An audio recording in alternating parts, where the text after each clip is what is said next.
8. Kirsty Barr. In 2018, Kirsty Barr allegedly left her infant daughter on the baby's father's doorstep in Hull, England. His family reported the incident to social services, and from then on, Barr was on a seemingly non-stop mission to ruin her ex-boyfriend's life, starting with a series of threatening phone calls. Barr also put the victim in jail twice, with a series of false claims that he'd attacked and threatened her. At one point, he was arrested 10 times in a month. On another occasion, law enforcement performed an armed raid on his home at 2 a.m. with a helicopter hovering overhead, leaving his family absolutely traumatized. The case ruined the man's life in every way imaginable. He lost his job, was left with a criminal record, was portrayed as a monster by the media, began having health problems from the stress of the situation, and at one point fled the area in an effort to prove that he wasn't doing the things Barr accused him of. The man hit such a low point that he no longer wanted to live. But he continued to maintain his innocence, and after years of fighting, the court determined that he had been falsely convicted based on Barr's lies and that she was the real perpetrator. Authorities arrested Barr, and finally she was the one defending herself in court. She was convicted of perverting the course of justice and was sentenced to 3 years in prison. 7. Vanessa Huckaba. Shortly after she started dating a new man in 2020, a woman from Key West received a barrage of harassing text messages that she suspected were from his ex, Vanessa Marie Huckaba. She blocked the number, but the threatening and insulting messages continued to come from other numbers. The perpetrator taunted the victim, stating that if she thought text messages were bad, her home and her job would soon come next.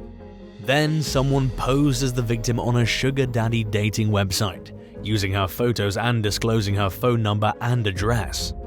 The culprit used the profile, which featured the headline "Fresh Meth Tonight," to invite men over to the victim's house for intimate encounters. Soon enough, strangers began showing up at her residence. Huckaba was taken into custody on suspicion of cyberstalking and harassment, and had to answer in the court of law for allegedly tormenting her romantic rival. 6. Liz Golia. What started out as a casual fling between Dave Krupa and Carrie Farver quickly gained the potential to become serious. Just weeks after meeting, Carrie was staying at Dave's apartment in Omaha, Nebraska for days at a time. One day, she sent Dave a text message asking if they could move in together. He wasn't ready to take that step, so he said no. Carrie responded with a slew of insulting texts, and Dave never saw her again. In fact, nobody did. She went missing, but remained active on social media, initially leading police to believe she vanished voluntarily.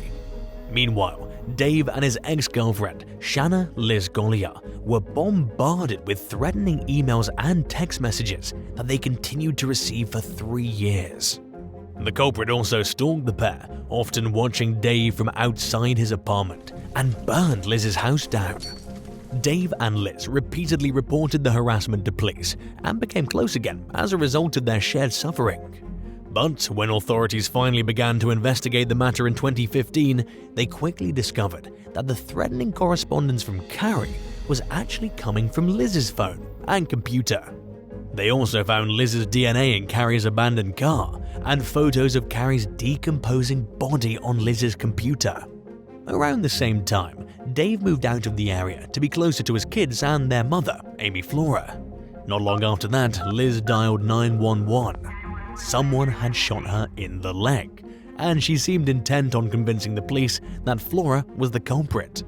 But detectives quickly ruled Flora out as a suspect, and by then the pattern was clear. Liz terrorized the women in David's life in a jealous rage and framed them for harassment and other bogus crimes, including the gunshot wound to her leg, which turned out to be self-inflicted. Police also concluded that she probably burned down her own house. Carrie's remains were never found, but the case was strong enough for the jury to convict Liz of murder. She continues to maintain her innocence from behind bars while serving a life sentence without parole. 5. Chuck and Martha Ann Kagmarshik. While receiving inpatient treatment for post-traumatic stress disorder, Robert McClancy met fellow Vietnam veteran Chuck Kazmarshik. They became best friends and continued to hang out daily after Robert returned to his home in Monroe, Tennessee. He was grateful to have a friend who understood what he'd been through and was unaware that Chuck was a total fraud. Unbeknownst to Robert, his wife Martha was having an affair with his new buddy, and the clandestine couple wanted him out of the picture. They got their wish in 2006, when Robert was found dead from a medication overdose with a gun in his hand. Authorities initially concluded that he took his own life. In the meantime, Chuck and Martha got married and cashed in on Robert's life insurance policy, military pension, and survivor's benefits.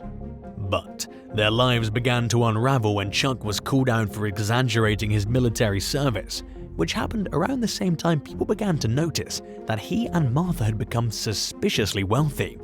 While some bought the couple's claims that they had scored high-paying government jobs, investigators uncovered forged documents that Chuck had used to obtain a Purple Heart and other prestigious military awards. They also learned that Martha was attending veterans events claiming to be a retired Marine. Both were fraudulently collecting veterans' disability benefits and were captured on camera being wheeled into the VA for doctor's appointments and walking around perfectly fine at home. The discovery prompted investigators to take a second look at Robert's death, and they uncovered evidence that Martha and Chuck co-conspired to kill him and staged it as a self-inflicted death. And it was planned well ahead of time. In the months leading up to the murder, they'd purposefully over-medicated Robert and taken him to the hospital to create a false history of attempting to take his own life. Martha and Chuck are both serving 25-year sentences and could see freedom again during their lifetime. 4. Chad Wallen Reed. In 2011, Army veteran Chad Wallen Reed spent the 4th of July at his remote cabin in Plumas County, California, with his family and some friends. There was a history of break-ins at the isolated property, so everyone was armed and prepared to defend themselves. Chad had also hung signs around the perimeter, threatening to use deadly force against trespassers. On the first night, the vacationers noticed a car stopped on the road in front of the cabin. Someone stole one of the no trespassing signs and a solar light, and the car drove off. The next night, the same car reappeared. Chad fired a warning shot and the vehicle sped away. He got into his truck and pursued the car in a high-speed chase that lasted for several miles as he repeatedly shot at the rear window. At one point, the people in the vehicle being chased waved a white t-shirt out the window as a surrender flag in hopes that Chad would back off. But he kept chasing and shooting until the car came to a stop. 3 young men ran from the vehicle to get help for 3 others who were shot, one of whom would later die from his injuries. Chad told police that the men had shot at him first. He also claimed to be a former Army Ranger and said that he reacted according to his military training, mentioning how he'd been involved in combat overseas and hinting at the possibility he suffered from post-traumatic stress disorder.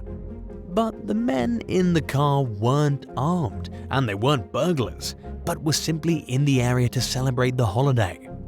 It was clear, based on the evidence, that they posed no imminent threat and were doing everything in their power to flee.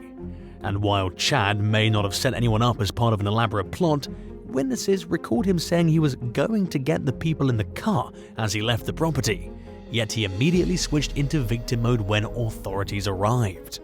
Chad was also never a Special Forces Ranger and never fought overseas or killed anyone in combat. He served in the Army for a handful of years but was kicked out, ruling out the likelihood that he shot the victims during a PTSD episode. The case sparked a heated debate among the public about whether the shooting was justified, but a jury ultimately convicted Chad of first-degree murder and sentenced him to 50 years to life. 3. Stephen Port. 21-year-old Daniel Whitworth was found dead outside a church in East London in 2014. A note attached to his body contained a confession for the recent death of another young man, Gabriel Cavari. It stated that Whitworth had killed Cavari by accident and was overwhelmed with guilt, and said to please not blame the man he'd been with the night before. Detectives initially assumed Whitworth had taken his own life by purposefully overdosing on a drug called GHB.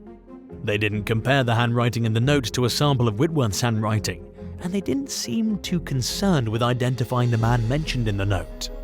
That man happened to be Stephen Port, a chef in his 40s who lived near the church where Whitworth was found. Whitworth was just one of 4 men who were found dead near Port's apartment over a 16-month period between 2014 and 2015, and police initially failed to make any connections between the deaths despite numerous similarities. They were also reluctant to provide surveillance footage and images of the suspect, but one family talked them into it and pushed for the photos to be made public. Within 2 days, Port was identified as the suspect. He was found guilty of murdering 4 men, including Whitworth and Kovari, the man Whitworth supposedly confessed to killing in the note. Port met his victims on the Grindr dating app. He lured them into his apartment where he fatally overdosed them with GHB and assaulted them. The court convicted him of murder and he was sentenced to life with no chance of parole. The police justified their investigative shortcomings by claiming that they were inexperienced and overburdened at the time of the murders, but some members of the public have accused law enforcement of failing to take the investigation seriously because they didn't care about getting justice for the victims. Many suspect that Port may be responsible for other unsolved deaths of gay men in the area. 2. Ronald Watts. Over a 10-year period starting in the early 2000s, a team led by former Chicago Police Sergeant Ronald Watts routinely framed innocent civilians at a public housing complex for drug-related crimes. Residents were stopped and shaken down by members of the task force while engaging in everyday tasks like parking their car, walking down hallways, or sitting outside.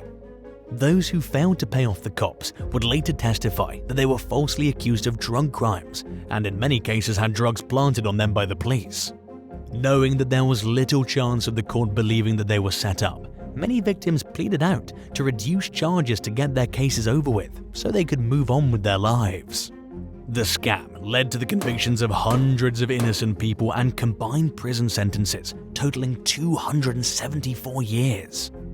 Besides being imprisoned for crimes they didn't commit, victims had their lives ruined in other ways.